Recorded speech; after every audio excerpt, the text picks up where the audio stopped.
Hey guys, how's it going? Just a little chat here, having a quick look at the greenhouse today. The geodome, things are coming along pretty nice.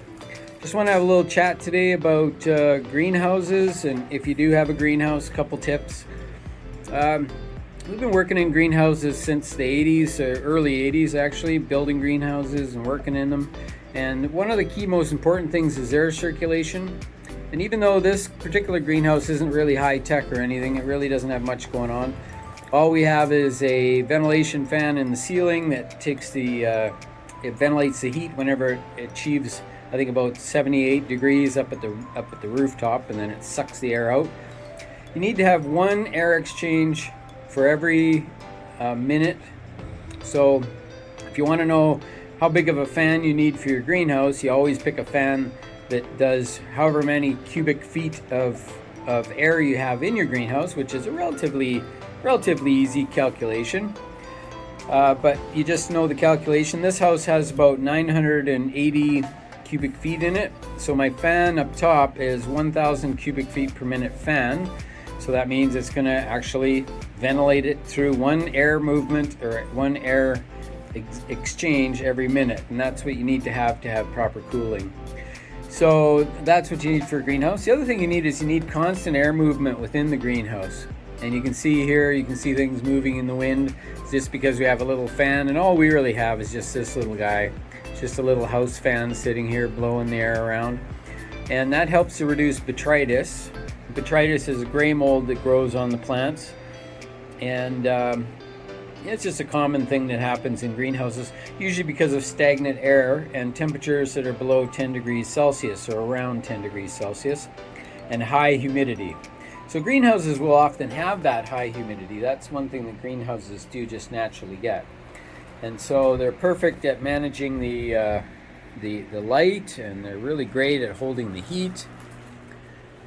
And yeah, it's pretty cool having a greenhouse. Just one of the best things. So as far as diseases go, you just want to keep your plants dry through the evenings. So what we do is we just make sure we do most of our waterings either in the morning or in the afternoon to make sure that by the time the evening comes that the plants are able to dry out and just not go into the night really soggy wet. So you can see over here I've got some tomato plants, and these guys might be, well, they look all right.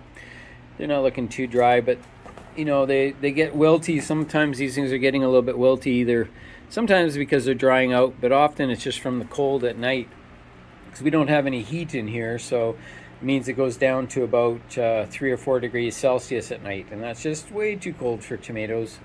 But it is what it is, and these guys have no choice. They got to live here, and they have to live where I put them. So just the way it goes. But anyway, a couple of quick tips there.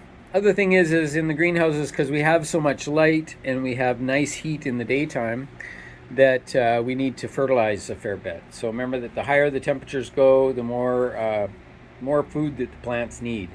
So we mix in a slow release fertilizer. We can see some over here. This is a slow release product that we're using. It's a 14-14-14. This one's an Osmocote product. This is actually one of the more expensive products, but it actually really does last a lot longer than some of the other brands on the market. They release according to temperature, so the hotter it gets, the more they release. But even with that mixed into the soil, we still would add a water-soluble fertilizer for feeding about twice a week or so. In the big greenhouse operations, like what you would see in a garden center or in a retail outlet, those garden centers, or in the growing sections where they're growing, say, behind the scenes, the plants are often given food in their water supply, so it's injected into their water supply, and it's actually continuous, so they never actually get water that doesn't have fertilizer in it. So that's called constant liquid feed, and that's what a lot of greenhouses do. So when you bring plants home and you're not feeding them, well, they're kind of a little bit in shock, because when they're in the garden center, they were being fed. Well, not so much in the garden center again, I keep saying that, but often they go from the growing house into the garden centers, and the garden centers tend not to feed so much. They just want to turn it over and get it sold. So that's sort of the whole key, is just get the plants in on the bench and then out as fast as you can. Get the plants into the people's hands. So Anyway, that's it for today. I just wanted to give you a little update of the geodome and what's going on, and it's looking great. We are just going like crazy, starting to do a few more annuals and things. Got a nice batch of Helleborus here. These are Helleborus seedlings. This one's a dark purple color, really nice one, and they're just getting going. It's starting to look like Helleborus, so pretty fun. It's fun growing perennials. Here's some more Astrophorcardii. We always grow lots of that because we use a lot of it in our landscapes that we do. And we've always got, here's some more propagation of the Hakone grass, which is one of my favorite grasses as well for shady areas.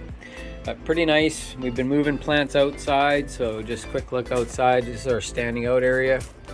We've got everything all nicely fenced off, just because we've got marmots that come around. And if any of you guys have marmots out there, you know what they're like. They love to eat grasses, and they love any of these soft foliage plants. So anyway, they're a little bit of a pain, but they're just so darn cute. That's just the way it goes. All right, guys, that's it for today. Thanks for tuning in. I'll hopefully see you again soon.